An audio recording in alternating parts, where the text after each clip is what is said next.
கிறிஸ்துவில் பிரியமான சகோதர சகோதரிகளே, இன்று புனித யோவான் திருத்தூதர் நற்செய்தியாளரின் விழாவை நாம் கொண்டாடுகின்றோம்.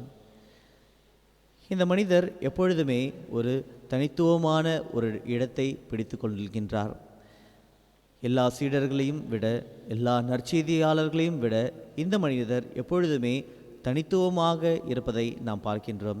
புனித யோவான் என்பவருடைய குறிப்பை நாம் விவிலியத்திலே பார்க்கின்ற பொழுது, இவர் செபெதேயுனுடைய மகனாக இருக்கின்றார், யாக்கோபின் உடைய சகோதரராக இருக்கின்றார். விவிலியத்திலே இயேசுவினுடைய அன்பு சீடர்கள் என்று பார்க்கின்ற பொழுது இவரும் ஒருவராக இருக்கின்றார்.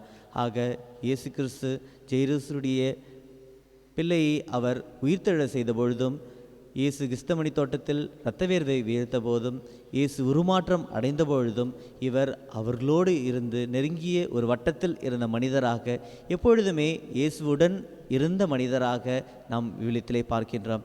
ஆக இவர் ஒரு சிறந்த திருத்தூதர் மட்டும் கிடையாது, மாறாக ஒரு சிறந்த நற்செய்தியாளராகவும் நாம் பார்க்கின்றோம். நற்செய்தியாளர்கள் 4 பேரில் யோவான் நற்செய்தி மட்டும் எப்பொழுதுமே ஒரு தனித்துவத்தை என்னுடைய இடத்தை பிடித்ததாக இருக்கின்றதை நாம் பார்க்கின்றோம். யோவான் நற்செய்தியினுடைய அடையாளத்தை நாம் பார்க்கின்ற பொழுது ஒரு கழுகினுடைய அடையாளமாக இருக்கின்றது. ஏன் கழுகினுடைய அடையாளம் என்றால், எல்லா நற்செய்தியாளர்களையும் விட இவருடைய நற்செய்தி என்பது, இறையியல் என்பது ஆழமான உயர்ந்த ஒரு நற்செய்தியாக இருப்பதை நாம் பார்க்கின்றோம். ஆக யோவான் என்பவருடைய வாழ்க்கையில் நாம் பார்க்கின்ற பொழுது எப்பொழுதுமே இயேசுவினுடைய வட்டத்தில், குறுகிய வட்டத்தில் இருப்பவராகவும் உடனிருந்தவராகவும் வாழ்கின்ற பொழுது, இவரிடத்தில் நாம் கற்றுக்கொள்வது எல்லாம் என்னவாக இருக்கின்றது என்று பார்க்கின்ற பொழுது, இப்படி நற்செய்தியிலேயே இயேசு கிறிஸ்துவினுடைய அன்பின் கட்டளையை மேலோங்கி வைத்திருக்கின்றார். ஆக இயேசு இந்த உலகத்திற்கு வந்தது அன்பை கற்றுக் கொடுப்பதற்காக, அன்பை காட்டுவதற்காக, தந்தையினுடைய அன்பை மக்களுக்கு புரிவிப்பதற்காக வந்ததை ஆழமாக புரிந்த ஒரு திருத்தூதராகவும் ஒரே நற்செய்தியாளராகவும் இருப்பதை தான் நாம் யோவான் பார்க்கின்றோம். ஆக இவருடைய நற்செய்தியிலே இயேசு கிறிஸ்துவினுடைய அன்பை வெளிப்படுத்துகின்றார்.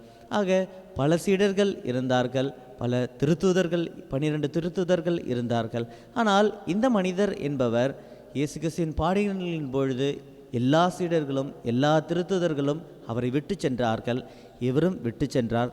ஆனால் மறுபடியும் திரும்பி வந்து அவரை தேடுகின்றார், அவரை நோக்குகின்றார், சிலுவை பாதையில் அவரோடு பயணிக்கின்றார், அன்னை மரியாளோடு இருக்கின்றார். இதனால் தான் அவர் மீது இத்துணை அன்பு கொண்டிருக்கின்ற ஒரே காரணத்தின் பொழுது இயேசு கிறிஸ்து தன்னுடைய ஒரே தாயை இந்த மனிதரிடம், நம்முடைய மனித குலத்திற்கு அனைத்திற்கும் ஒப்புவிக்கும் வண்ணமாக இவரிடம் தம் ஒரே தாயை ஒப்புவிக்கின்றார். இவர் நம்முடைய சார்பாக அன்னை மரியாளை பெற்றுக்கொண்டு நம் சார்பாக அன்னை மரியாளை தம்முடைய வீட்டில் வைத்து அவர்களை பேணி காக்கின்றார். ஆக இத்துணை தனித்துவமும் இத்தனை ஆசீர்வாதமும் பெற்ற மனிதனுடைய விழாவை தான் நாம் கொண்டாடுகின்றோம். ஆக யோவானுடைய வாழ்க்கையில் நாம் கற்றுக்கொள்வது எல்லாம், இயேசு எதை கற்றுக் கொடுத்தார்? அன்பை கற்றுக் கொடுத்தார்.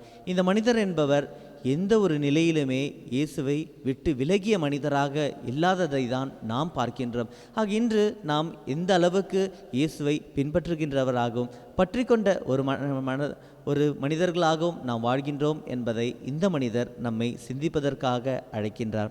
ஆக இன்று திருத்தூதர் யோவானுடைய விழாவை கொண்டாடுகின்ற பொழுது இயேசுவை நாமும் இவரை போல என்று பற்றி கொண்டு வாழ்வதற்காக இத்திருப்பலியிலே நாம் தொடர்ந்து மன்றாடுவோம்.